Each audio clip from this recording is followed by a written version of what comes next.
let's talk about this judge blocking the National Guard troop deployment in Oregon, saying there is no reason for there to be a troop deployment in Oregon, and hitting the Trump admin with a TRO, temporary restraining order.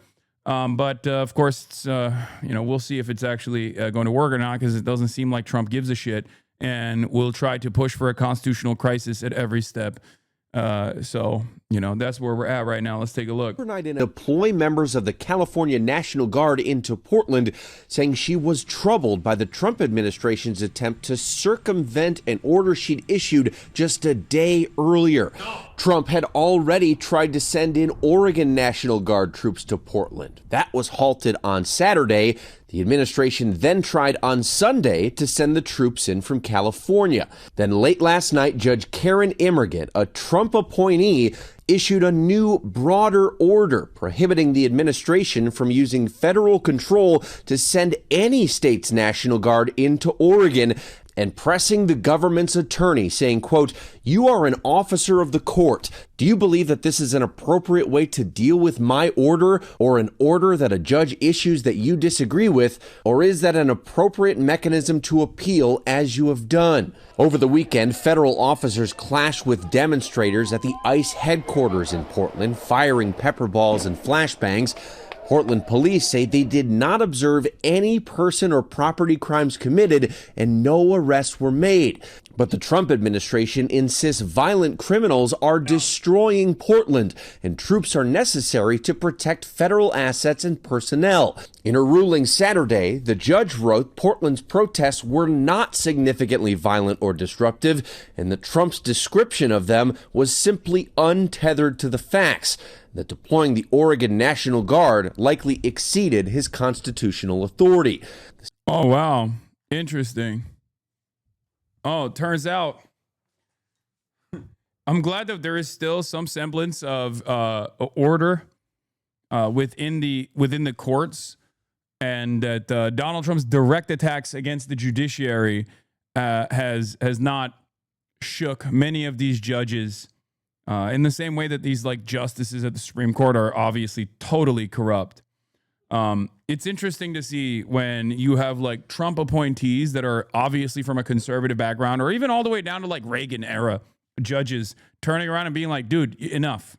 You know what I mean? This is our job. Our job is to literally put a check on what you're doing. And it's very obvious that you are leading the country into an incredibly unstable place that will have repercussions that are long lasting. Now, of course, the top slot is still overtaken by these Christ-cucked crypto fascists who don't care about anything other than appeasing the interests of their masters, whether it be the Heritage Foundation or the Federalist Society, or just American capital in general. But this kind of stuff at least gives me a little bit of confidence that maybe, this is basically the last line of defense. Now, of course, you should not sit around and wait for the courts to properly adjudicate and defend your constitutional rights. You still need to show up. You still need to make a big fuss. You still need to showcase your discontent. And it works in unison. It works in tandem. You show up, you showcase your discontent, and then people are reminded that we are not obeying in advance to the wishes of this administration, as they very clearly move in the direction of full autarky, full authoritarian control over every aspect of the American government. State's Attorney General pushing back against the president. As the president, you must have an actual facts based on reality, not social media or just your gut feeling if you want to mobilize the military. Now, to be clear, the judge's ruling simply bans the president from sending the National Guard here to Portland. Portland's police chief has also pushed back against the National Guard here. He fears that it would just escalate crowd behavior. Of course, the Trump administration has appealed. That's the other thing. It's very obvious. The decision for Portland is significant, because Portland is one of those places where they will push back. And I think Trump knows that. And that's the reason why, while most of the discontent has been fairly civil, they are trying to make a big deal out of it in an effort to lean into the Portland is on fire narratives. They want a confrontation. They want escalation. They want a confrontation worthy of some semblance of escalation that then turns into a much larger confrontation, and then they can justify the troop deployment to a larger percentage of the population. Now, Portland also is unique in the sense that it has drawn the ire of conservatives for many, many years at this point. For like the last decade, Portland has been considered this like Antifa safe haven, a complete like autonomous zone for radical anarchists and things of that nature. Portland is basically like the Jimmy Kimmel, if Jimmy Kimmel was like an anarchist. Portland has been the anarchist Jimmy Kimmel placeholder for a lot of conservatives. So there is more appetite for military intervention in Portland in the eyes of like many Republicans. And I have noticed that he's not doing this kind of stuff in red states, because I think he also recognizes that if he were to pull this same shit in red states, then the red states would start also experiencing discontent and showing up, and he would start withering away his base of support. So it's not just about like punishing the liberals in general. He will inevitably punish anyone who is a naysayer, but it's clear that he's trying to do this in like these liberal safe havens.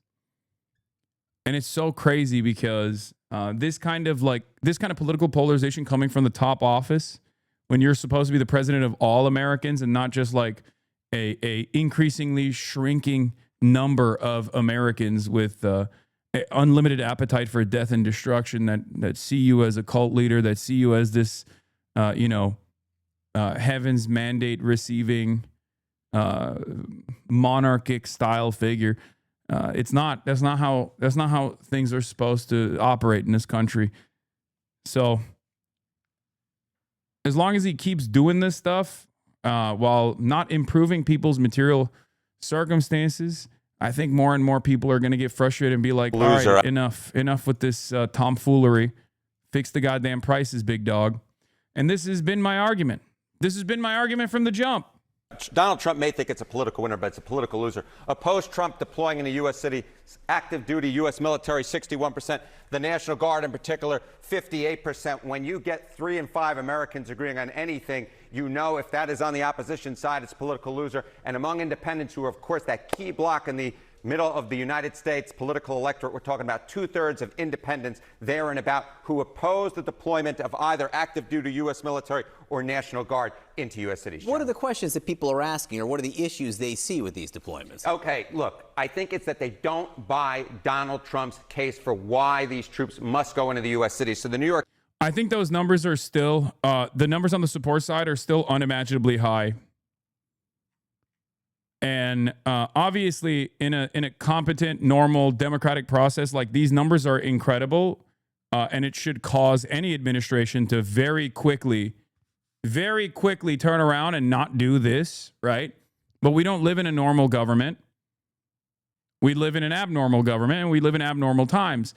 And the very fact that there are still Republicans who are like, hell yeah, no, please kill some, they, thems in Portland, and it'll make me feel better, is insane to me.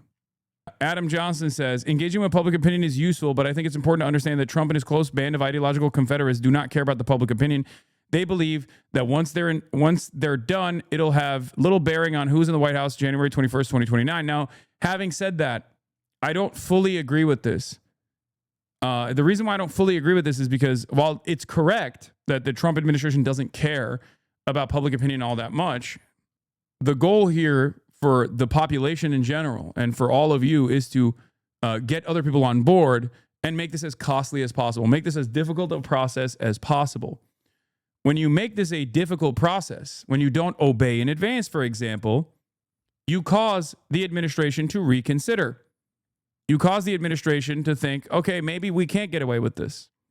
Times essentially gave you a two-pronged Little answer here, right? Trump may use the National Guard to intimidate rivals, or big city crime will spiral out of control if the troops don't go into cities. What you see here is the majority that takes the case is that Trump may use the National Guard to intimidate political rivals at 51%. Just 42% of Americans agree with the Donald Trump stance that, in fact, big city crime will spiral out of control if the National Guard doesn't go into U.S. cities. So essentially what we're seeing here is Donald Trump's making a case, the Democratic opposition's making another case, and the Democratic opposition's case is winning here, and that is a big reason why what you see is you get about 3 in 5 Americans saying they don't want troops going into U.S. cities.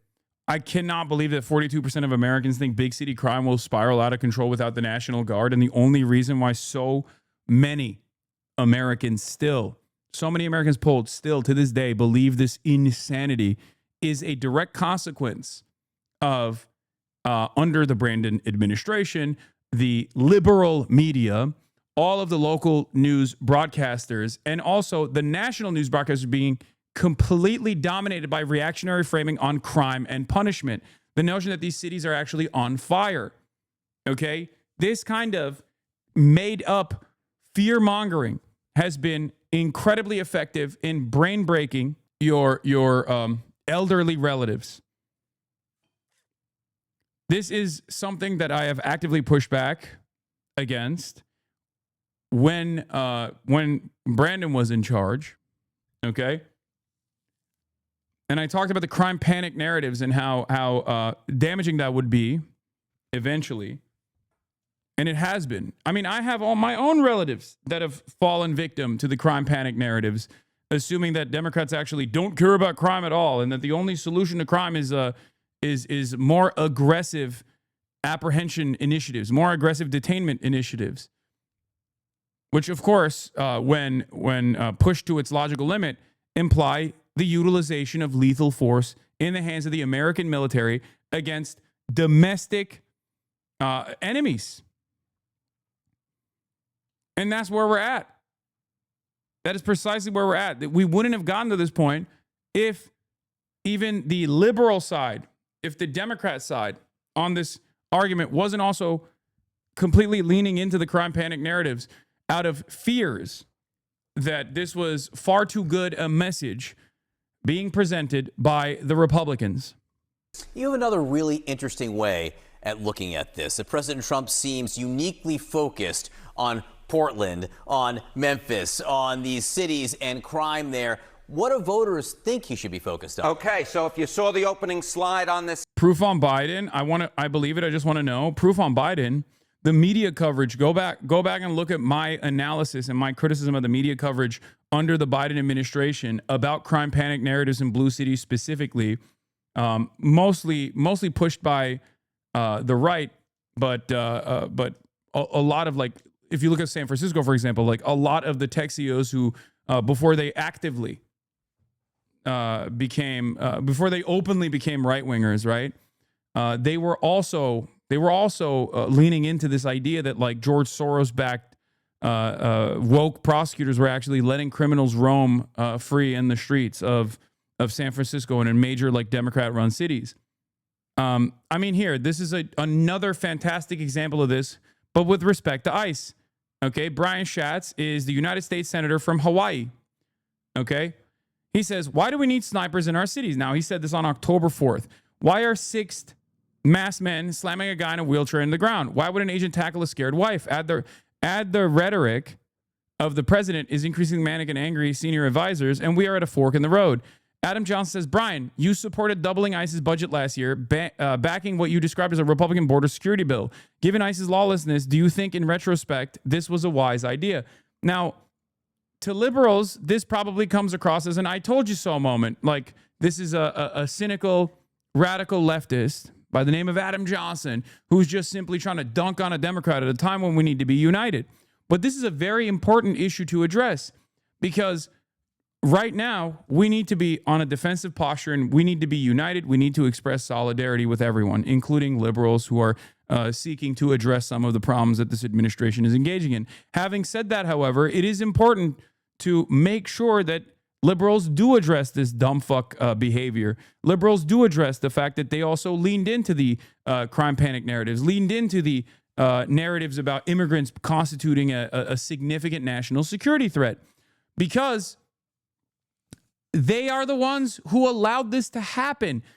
And the reason why we have to address this crisis and the Democrats in power setting up the stage, setting up the standard for Donald Trump to dunk on, okay, is because if in a positive turn, Democrats do come back into power, they cannot repeat these issues. They cannot repeat the same things that they've done that led to this crisis to begin with. The same goes for every single issue. Same goes for like the bullshit anti-Semitism is exploding in college campuses narratives that Democrats leaned into leading up to the election cycle, because they also personally wanted to punish the naysayers. They also wanted to punish the campus protesters because they wanted to continue their allegiance with Israel as Israel was committing a genocide, right?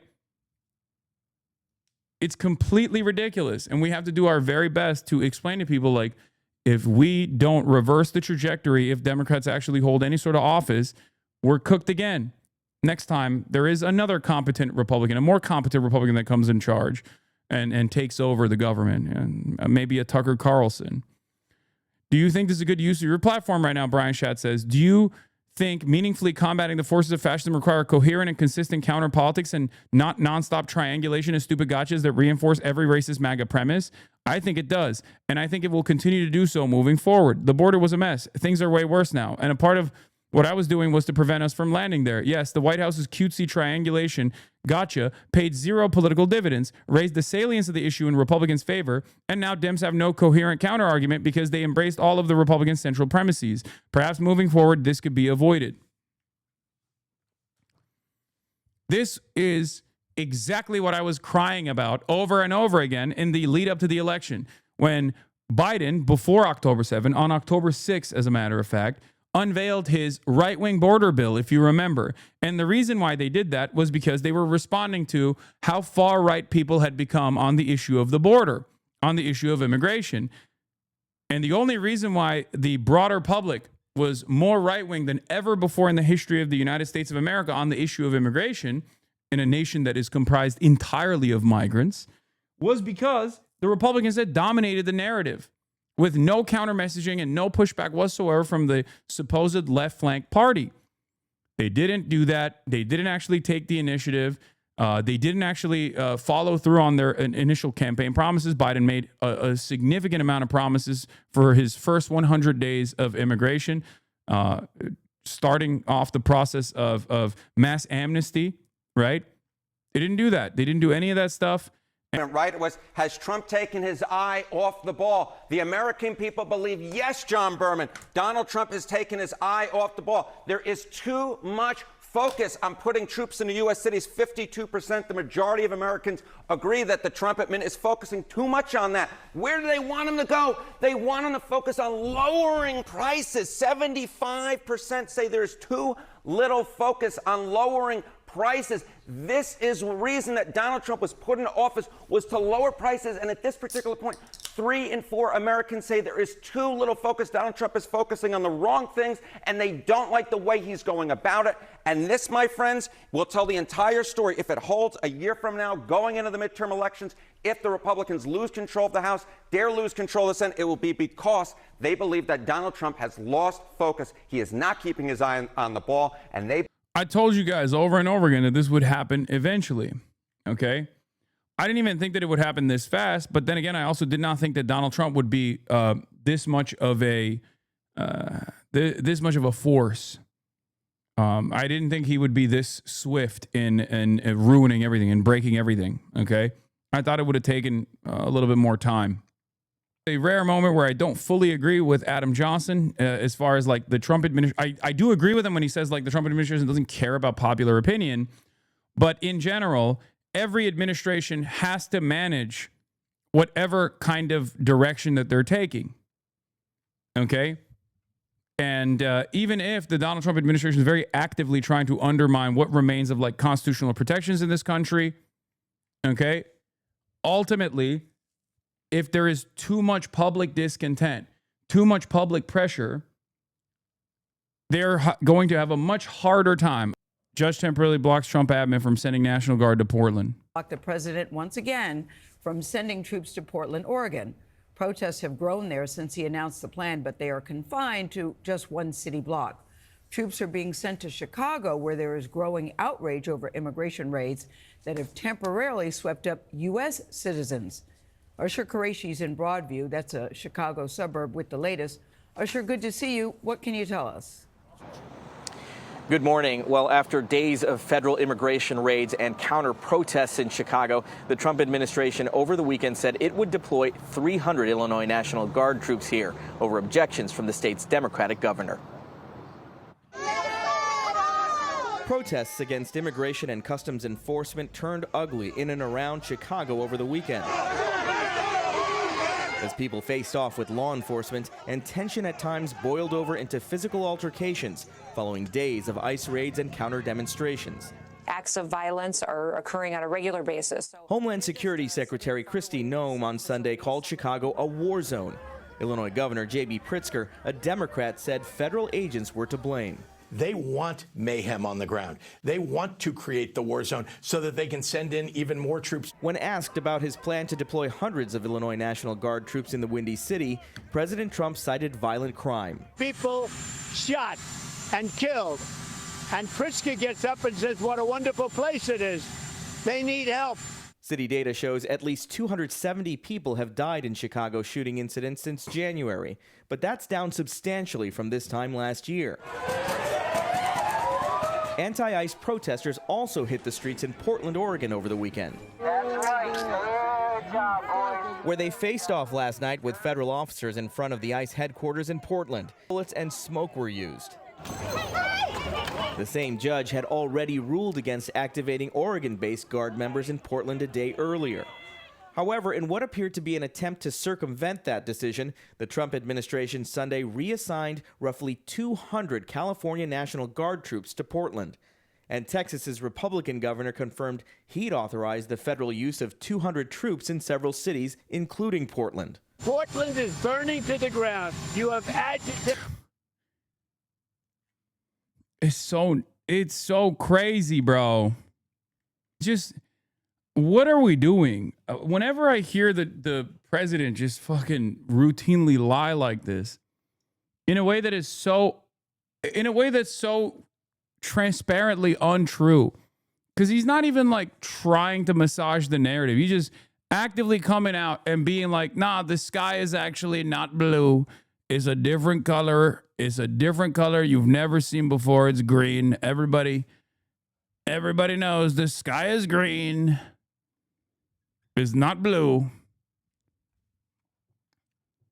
You don't need oxygen for survival. Everyone knows you don't need to breathe. You can just see, I'm doing it right now. It's just, he can just sit there and be like, they're burning down Portland. Portland is on fire.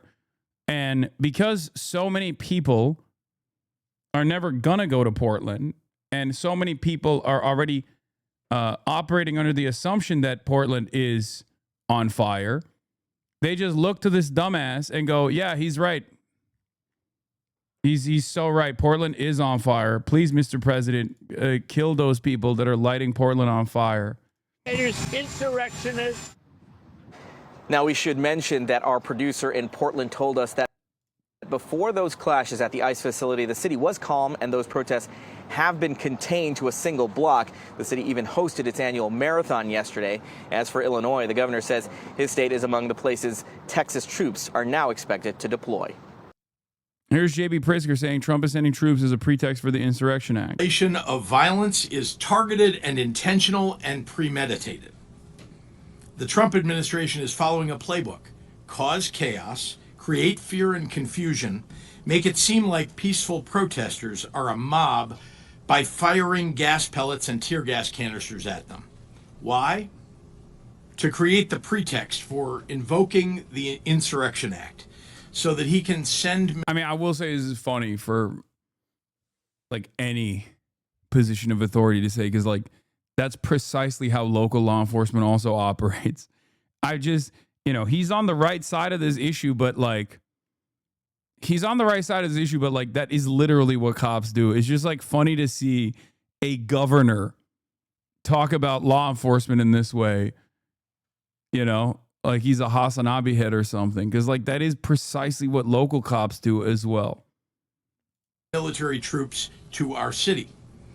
He wants to justify and normalize the presence of armed soldiers under his direct command.